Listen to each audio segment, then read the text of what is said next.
And I will not give one penny to any school that has a vaccine mandate or a mask mandate. And I will shut down the Federal Department of Education, and we will move everything back to the states.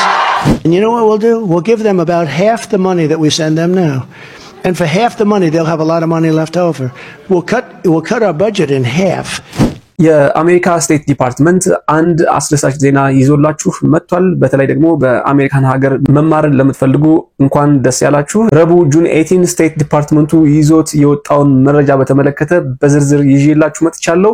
ላይክ ያደረጋችሁ ጀምሩ። እንዲሁም ደግሞ መረጃው ይጠቅማችኋል ብላችሁ ለምታስቡት ሰው ሼር ያደረጋችሁ፣ አዲስ ከሆናችሁ ደግሞ ተመሳሳይ መረጃዎች እንዲደርሷችሁ ሰብስክራይብ አድርጋችሁ የሳሚ ቲዩብ ቤተሰብ ይሁኑላችሁ። ቀጥታ ወደ መረጃው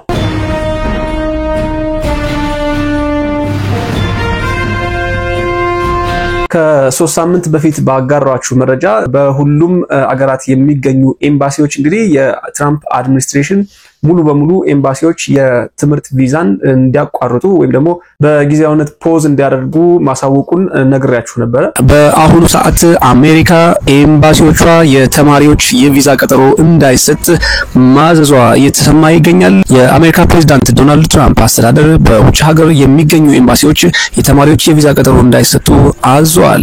የተማሪዎችን የሶሻል ሚዲያ ወይም ደግሞ የማህበራዊ ሚዲያ ገጾች ለማጣራት በሚል ምክንያት እንግዲህ የዶናልድ ትራምፕ አድሚኒስትሬሽን ይህንን መመሪያ ማስተላለፉን ተከትሎ በርካታ ተቃውሞ ገጥሟቸው ነበር። በዋናነት እንግዲህ እነዚህ ዩኒቨርሲቲዎች የሚደጎሙት ከውጪ በሚመጡ ወይም ደግሞ የኢንተርናሽናል ተማሪዎች ከሚከፍሉት ክፍያና ከዛ በተጨማሪ ደግሞ የፌደራል ገቨርንመንቱ ወይም ደግሞ የአሜሪካን መንግስት ከሚሰጣቸው ከፍተኛ የሆነ የገንዘብ ድጎማ ነው። ሆኖም ዶናልድ ትራምፕ በሺዎች የሚቆጠሩ የተማሪዎች ቪዛን በማቋረጥና ከዛም በተጨማሪ ደግሞ ለዩኒቨርሲቲዎች የሚደረገውን ከፌደራል ገቨርንመንቱ የሚሰጠውን በመቶ ሺዎች የሚቆጠር የገንዘብ እርዳታ ማቆማቸውን ተከትሎ ክስ ቀርቦባቸው ነበር። We have breaking news. The Trump administration canceling $400 million worth of grants and contracts for Columbia University, citing what they call consistent inaction in the face of, quote, persistent harassment of Jewish students. And we'll spend less than half the money on education.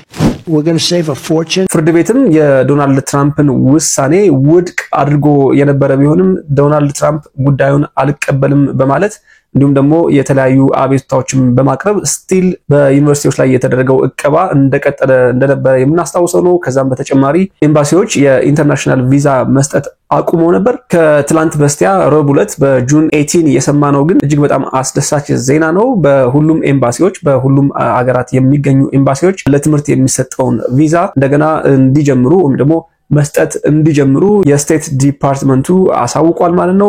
The State Department says it's resuming the process to allow foreigners to apply for student visas. But applicants will now have to make their social media accounts public for review or they could be rejected. The department said its officers will be looking for signs of, quote, hostility toward the citizens, culture, government, institutions, or founding principles of the United States. Last month, the Trump administration temporarily stopped scheduling new interviews for such visas. ሆኖም በኤፍ በጄና በኤም ካቴጎሪ ያሉ የትምህርት ቪዛዎች አክሰሳቸው ክፍት ሆኗል። ያ ማለት አፖይንትመንት ስኬጁል ማድረግ ተጀምሯል ማለት ነው። የኤፍ የሚባለው የቪዛ አይነት እንግዲህ አካዳሚክ ስተዲስ ላይክ በኮሌጅ በዩኒቨርሲቲና በላንጉዌጅ ኢንስቲትዩቶች የሚሰጥ ሲሆን የጄ ቪዛ ለኤክስቼንጅ ፕሮግራም የሚባለው ያ ማለት በሃይ ስኩልና ለዩኒቨርሲቲ ተማሪዎችን የሚቀበል የትምህርት ቪዛ አይነት ነው። የኤም ቪዛ ደግሞ ነን አካዳሚክ ያ ማለት በቴክኒካል ኤንድ ቮኬሽናል የሚባለው የፕራክቲካል ስኪል ላይ ትኩረት የሚያደርገው የቪዛ አይነት ነው ማለት ነው። ስለዚህ በእነዚህ ቪዛዎች በአሜሪካን ሀገር መማር ለምትፈልጉ ሰዎች በሙሉ ከአሁኑ ሰዓት ጀምሮ አፖይንትመንት ስኬጁል ማድረግ እንደምትችሉ ስቴት ዲፓርትመንቱ አሳውቋል። ነገር ግን there are things that you guys have to know about ቀደም ብዬ እንደነገርኳችሁ የትራምፕ አድሚኒስትሬሽን እነኚህ ቪዛዎች እንዲቋረጡ ያደረገበት ምክንያት አለ። ይህም ምክንያት ደግሞ በትምህርት ቤቶች እየተደረጉ የነበሩ አንቲ ሴሜቲክ እና አንቲ አሜሪካን አክቲቪቲዎች ወር ደግሞ እንቅስቃሴዎች ነበሩ። ዶናልድ ትራምፕ ይህንን ተከትሎ የወሰነው ውሳኔ ነው። በዋናነት ብዙዎቻችን የተመለከትነው አንድ እንቅስቃሴ ነበረ። እሱም ደግሞ እስራኤል በጋዛ ላይ የምታደርሰውን ጥቃት ተከትሎ ከፍተኛ የሆነ እንቅስቃሴ በትምህርት ቤቶች ሲደረግ ነበር። ዶናልድ ትራምፕ ደግሞ በዚህ እንቅስቃሴ ፍጹም ደስተኛ አልነበሩም። በአሁኑ ሰዓት የዶናልድ ትራምፕ አድሚኒስትሬሽን ወይም ደግሞ ስቴት ዲፓርትመንቱ ይህን ቪዛ እንዲጀመር ያደረገበት ምክንያት አለው። እሱም ደግሞ የስክሪኒንግ ሲስተሙን የተጠናከረ አድርጎ ለትምህርት ቪዛ የሚመጡ ተማሪዎች ማህበራዊ ሚዲያቸው ሙሉ በሙሉ ፐብሊክ መሆን አለበት። እንዲሁም ደግሞ ስቴት ዲፓርትመንቱ እነኚህን ሶሻል ሚዲያዎች ማጣራትና ከኔጌቲቭ ኦፒኒየኖች ወይም ደግሞ ኔጌቲቭ ከሆኑ አስተያየቶች የተቆጠቡ መሆን እንዳለባቸው ስቴት ዲፓርትመንቱ አሳውቋል። ጥንቃቄ ማድረግ ያለባችሁ የዩቲዩብ፣ የቲክቶክ፣ የኢንስታግራም፣ የፌስቡክ እና ሌሎች የሶሻል ሚዲያ ላይ የምትለጥፏቸው ፖስቶች እንዲሁም ደግሞ ኮሜንት የምታደርጉት ላይክ የምታደርጉት ነገር ቀደም ብዬ እንደነገርኳችሁ ከአንቲ ሴሜቲክ እና አንቲ አሜሪካን ሙቭመንት ጋር በተገናኘ መሆን የለበትም። አት ዘ ሴም ታይም ደግሞ የዶናልድ ትራምፕን አድሚኒስትሬሽን የሚቃወም ከዛም ባለፈ የትራምፕ አድሚኒስትሬሽን ወይ ደግሞ የአሜሪካን አላይ የሆኑትን ወይ ደግሞ አጋር የሆኑትን ወይ ደግሞ ፓርትነር የሆኑትን አገራትን የሚተችና ከነሱ በተቃራኒ መቆማችሁን የሚያሳይ አይነት ኮሜንትና ፖስት ከሆነ ኢሚዲየትሊ የቪዛ ሪኩዌስታችሁ ሪጀክት የሚደረግ ይሆናል። ምንም አይነት አፖይንትመንት ስኬጁል ማድረግ አትችሉም ማለት ነው። በተቻለ መጠን ለትምህርት አፕላይ ማድረግ የምትፈልጉ ሰዎች የሶሻል ሚዲያ ፖስታችሁን፣ ኮሜንታችሁን እንዲሁም ደግሞ ላይካችሁን በድጋሚ ሪቪው ማድረግ ይኖርባችኋል ማለት ነው።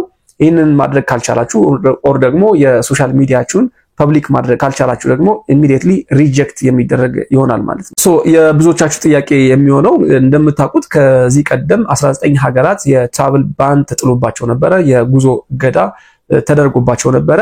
አት ዘ ሴም ታይም ደግሞ ሪሰንትሊ አንድ ቪዲዮ ሰርችላችሁ ነበረ። የዶናልድ ትራምፕ አድሚኒስትሬሽን ተጨማሪ 36 ሀገራትን በዚህ የጉዞ እገዳ ውስጥ ሊያካትት እንደሆነ ኦሬዲ ፕላን እያደረገ መሆኑን ተናግሮ ነበር። ሾርት ሊስቱ ገና አልወጣም፣ በ60 ቀናት ውስጥ የሚወጣ ይሆናል። የብዙዎቻችሁ ጥያቄ የሚሆነው የትራቭል ባኑ የስቱደንት ቪዛ አፕሊኬሽኑን አፌክት ያደርገዋል ወይ የሚል ነው። ባለን ኤክስፒሪየንስ ቀደም ብዬም በሰራሁላችሁ ቪዲዮ ለመግለጽ ሞክሬያለሁ። ከዚህ ቀደም ባን የተደረጉት 19 ሀገራት የትምህርት ቪዛውን ወይም ደግሞ የስቱደንት ቪዛውን ማግኘት እንደማይችሉ ተነግሯል።